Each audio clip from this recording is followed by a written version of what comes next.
Halo semuanya, selamat datang dalam materi pembelajaran kita hari ini. Kita akan membahas tema yang sangat penting bagi kehidupan kita sebagai bangsa, yaitu harmoni dalam keberagaman. Mari kita simak bagaimana kita bisa menjaga persatuan di tengah perbedaan.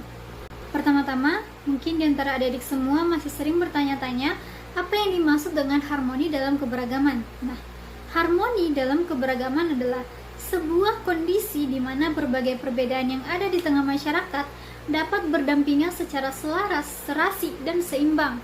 Nah, layaknya sebuah orkestra, harmoni tercipta bukan karena semua alat musik bersuara sama, melainkan karena setiap alat musik yang berbeda karakter mampu memainkan nada yang berbeda namun tetap dalam satu irama yang indah. Nah, dalam konteks sosial, harmoni berarti ada rasa saling menghargai, kerjasama, dan toleransi yang tinggi sehingga perbedaan tidak menjadi pemicu perpecahan, melainkan menjadi kekayaan yang memperkuat persatuan.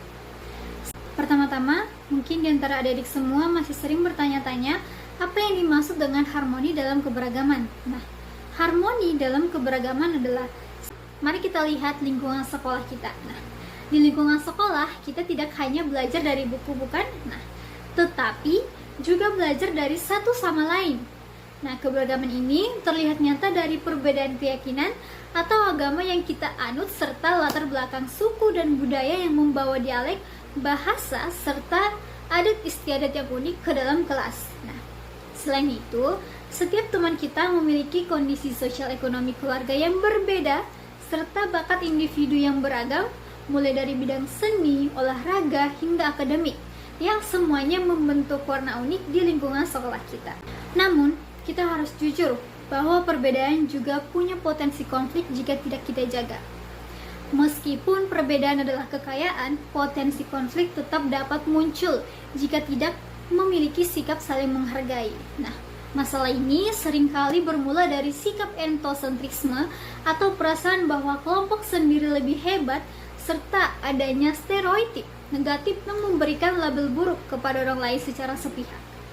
Hal ini dapat memicu pengucilan terhadap teman yang dianggap berbeda atau menyebabkan kesalahpahaman komunikasi akibat perbedaan cara berbicara yang seringkali disalahartikan sebagai sebuah hinaan.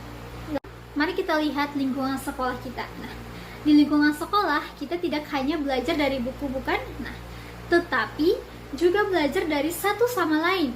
Nah, keberagaman ini terlihat nyata dari perbedaan keyakinan atau agama yang kita anut serta latar belakang suku dan budaya yang membawa dialek, bahasa, serta adat istiadat yang unik ke dalam kelas. Nah, selain itu, setiap teman kita memiliki kondisi sosial ekonomi keluarga yang berbeda serta bakat individu yang beragam, mulai dari bidang seni, olahraga, hingga akademik, yang semuanya membentuk warna unik di lingkungan sekolah kita.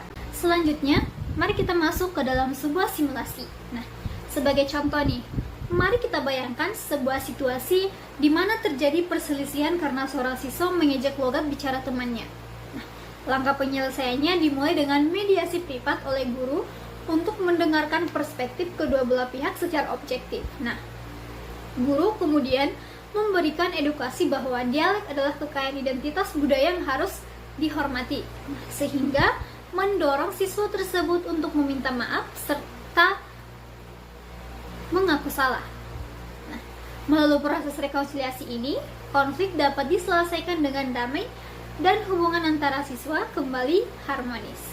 Selanjutnya, mari kita masuk ke dalam sebuah simulasi. Nah, sebagai contoh nih, mari kita bayangkan sebuah situasi di mana terjadi perselisihan karena seorang siswa mengejek logat bicara temannya. Langkah penyelesaian terkait pendatang baru, kita mempunyai dua opsi sikap pilihan. Nah, ada sikap positif dan ada sikap negatif. Di antara kedua tersebut, yang harus kita lakukan adalah sikap positif, di mana kita harus menyapa dan mengenalkan diri, tidak bersikap curiga atau diskriminatif, menghargai budaya dan kebiasaan mereka, membantu mereka menyelesaikan diri. Nah, sikap negatif atau sikap yang tidak boleh kita lakukan adalah mengucilkan atau membeda-bedakan, menyebarkan prasangka atau stereotip, dan memaksakan budaya sendiri, lalu bersikap tertutup dan eksklusif. Tidak boleh ya adik-adik. Terkait pendatang baru, kita mempunyai dua opsi sikap pilihan. Nah, Ada sikap positif dan ada sikap negatif. Di antara kedua tersebut, yang harus kita lakukan adalah sikap positif, di mana kita harus menyapa dan mengenalkan diri, tidak bersikap curiga atau diskriminatif, menghargai budaya dan kebiasaan. Praktik harmoni itu sederhana loh, di mana penggunaan bahasa yang santun, kolaborasi inklusif dalam kelompok, menghargai kebebasan beribadah, berpartisipasi dalam kegiatan budaya, sikap tolong-menolong tanpa pilih kasih, gotong royong di lingkungan.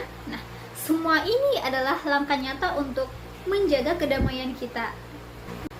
Praktik harmoni itu sederhana loh, di mana penggunaan bahasa yang santun, kolaborasi inklusif dalam kelompok, menghargai kebebasan beribadah, berpartisipasi dalam kegiatan budaya, sikap tolong-menolong tanpa pilih kasih, gotong royong di lingkungan. Nah, semua ini adalah langkah nyata untuk menjaga kedamaian kita.